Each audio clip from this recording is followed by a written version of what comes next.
Kasi boss, pag nanood ako ng video sa FB, madaling maubos yung load. Pag nag-load ako ng 50, nag 2 days lang siya. Yan ang problema ni Boss Percy Jolbitado sa Huyan. Special shoutout nga para sa boss. Sana po mapanood niyo po ito. Ang problema niya mga boss ay mabilis maubos yung kanyang internet data load kapag nanonood siya ng mga video dito sa Facebook. Ngayon mga boss, kung ganito rin po ang problema ninyo, ay meron po ako sa inyo ituturo na paraan para kahit paano po ay masolusyonan yung ganitong problema.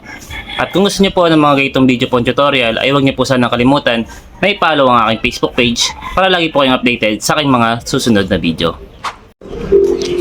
Ngayon mga boss, para po matipid po ninyo yung inyong mga mobile data internet load dyan sa inyong mga Android phone habang nanonood ng mga video dito sa Facebook, ay kailangan nyo lang po munang baguhin yung resolution ng mga video dyan sa inyong mga Facebook account.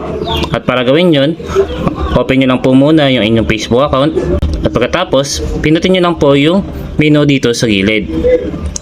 Ngayon mga boss, kapag nandito na po kayo sa menu, pinutin nyo naman po yung gear icon sa itaas para po mapunta po kayo sa settings and privacy ng inyong mga Facebook account.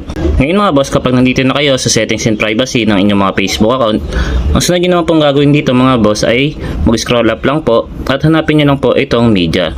Ngayon kapag nakita nyo na, ipinutin nyo lang po yan.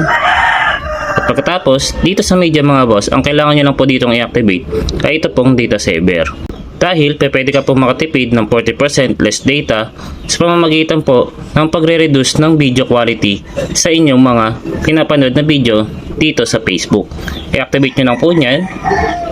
At sa itong paraan mga boss ay pwede nyo na pong matipid yung inyong mga mobile data internet load habang nanonood ng mga video dito sa Facebook.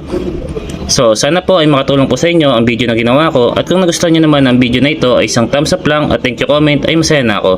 Share nyo din po sa iba, baka po makatulong. Maraming salamat mga boss.